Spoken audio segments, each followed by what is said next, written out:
Everybody, see this is question number 6 of your chapter 6 exercise 6.3. So are you all ready? I hope everyone is ready now to do this question. इससे पहले के सारे questions I think आप सब कर चुके हो, बहुत इजीली कर चुके हो. मेरे पास बहुत सारे कमेंट्स भी आए हैं कि they are able to now clear their doubts and confusion. I am happy for that.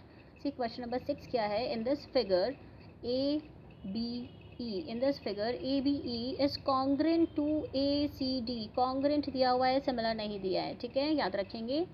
ABE is congruent to ACD. आपको शो क्या करना है. ADE is similar to ABC. ये वाला जो ट्राइंगल है बीच वाला, ये आपके पूरे ट्राइंगल के सिमिलर है, ये हमें प्रूफ करना है. दिया है कॉन्ग्रेंट, वो भी अलग ट्राइंगल ABE दिया हुआ है और ACD दिया हुआ है. This upper left triangle and this upper right triangle, ये दोनों कॉन्ग्रेंट हैं. पर प्रूफ जो करना है मुझे ADE और ABC को सिमिलर प्रूफ करना है. कैसे करेंगे आप देखो. जो आपको गिवन है उसे लेके चलते हैं. ABE एंड ACD लेके चलते हैं. यहाँ से हम बोल सकते हैं भाई AB is equals to AC, क्योंकि ट्राइंगल्स कॉन्ग्रेंट हैं तो कॉरस्पॉन्डिंग साइड्स भी आपकी इक्वल होंगी. ठीक है. Angle B is equals to angle C हम बोल सकते हैं, क्योंकि वैसे भी आइसोसेलेस ट्राइंगल बन गया है. ये दो साइड्स आपकी इक्वल हो गई हैं ट्राइंगल की, तो angle opposite to equal side, it means angle B is equals to angle C. ठीक है. अगेन मुझे क्या दिया हुआ है. AE is equals to AD.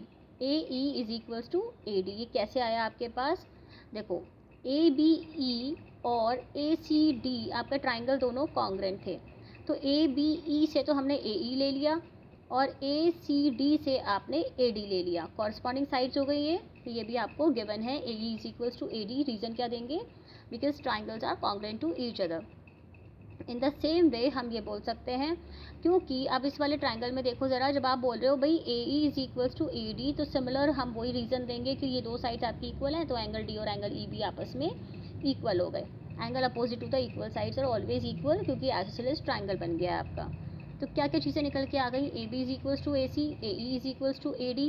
इसमें से आप क्या बोल सकते हो कि BD is equals to AC. कैसे भाई, जब मेरा पूरा AB AC के इक्वल है और AD AE के इक्वल है, अगर मैं AB में से AD माइनस कर दूं, AB में से AD माइनस कर दें और AC में से AE माइनस कर दें, तो भी कोई फ़र्क नहीं पड़ता है.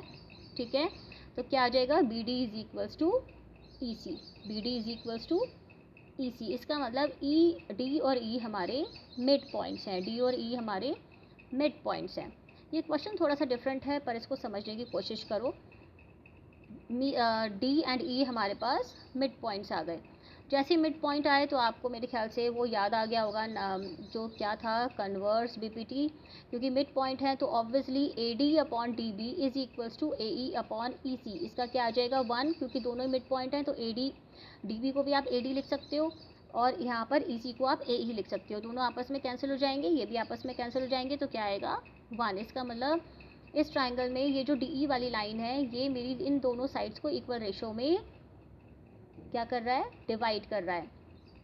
तो कौन सी थ्योरम लगाएंगे, कन्वर्स BPT थ्योरम. वहाँ से क्या निकल के आ जाएगा कि DE is parallel to BC. DE is parallel to BC. अब हम यहाँ पे ये बोल सकते हैं, क्योंकि DE और BC आपके पैरेलल हो गए हैं, तो AED and ACB are equal.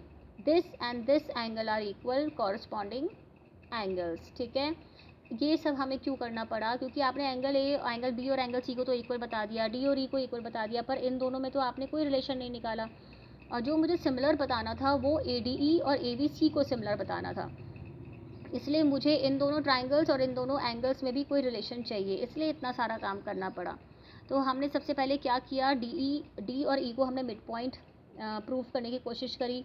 फिर हमारे ये रेशोज सेम आ गए. जैसी रेशोज सेम आई, हमने कन्वर्स BPT थ्योरम लगा दिया. कन्वर्स से हमारे पास क्या आया कि भाई DE is parallel to BC. Finally we got कि भाई एंगल E और एंगल C आपस में इक्वल आ गए.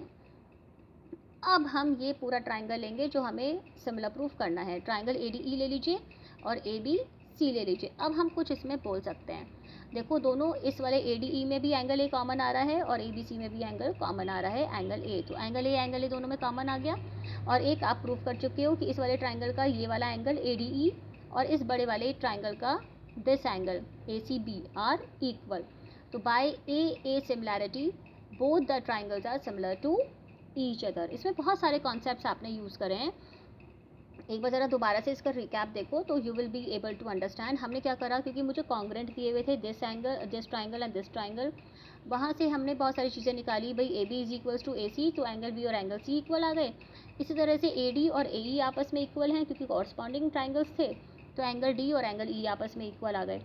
ठीक है, उसके बाद जब ये दोनों एंगल्स इक्वल आ गए फिर क्या करा हमने, भाई it means what you can say कि D और E आपके मिड पॉइंट है। ये कहाँ से आया, क्योंकि AB में अगर हम AD माइनस कर दें और AC में हम AE माइनस कर दें तो BD और ECB आपस में इक्वल आ रहे हैं। ठीक है, दिस शोज़ कि DE जो है इन दो बाकी साइड्स को इक्वल रेशो में डिवाइड कर रहा है। जैसे ही आपके पास ये चीज़ आया, हमारे पास क्या स्ट्राइक करेगा, कन्वर्स BPT थ्योरम, जो प्रूफ करेगा कि DE पैरेलल है BC के। आप जैसे ही DE और BC पैरेलल आ गए तो समझ में आ गया भाई ये E और ये वाला जो एंगल है ये आपस में इक्वल होंगे। The same way this angle D और this angle B is also equal, क्योंकि कॉरस्पॉन्डिंग एंगल्स बन रहे हैं। ठीक है, अब ये वाले दोनों ट्राइंगल कंसिडर कर लो जो आपको प्रूफ करना है, ADE और ABC। अब हम इसमें क्या बोलेंगे, क्योंकि एंगल A और एंगल A दोनों में कॉमन है तो कॉमन लिख दीजिए और एक कोई सा भी आप एंगल ले लो। अब जैसे मैंने इसमें AED और ACB लिया है, आप इसमें ADE और ABC भी ले सकते हो।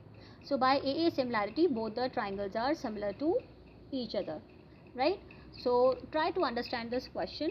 ये क्वेश्चन आपसे क्या कह रहा है, कुछ डिफरेंट है पर इतना भी डिफरेंट नहीं है, लेकिन क्योंकि क्या है कॉन्ग्रेंट दिया और सिमिलर प्रूफ करना है तो थोड़ा सा कॉन्सेप्ट इसमें अलग लग जाता है। Fine, so try to do it and let me know whether you are able to understand it or not. Thank you and have a nice day.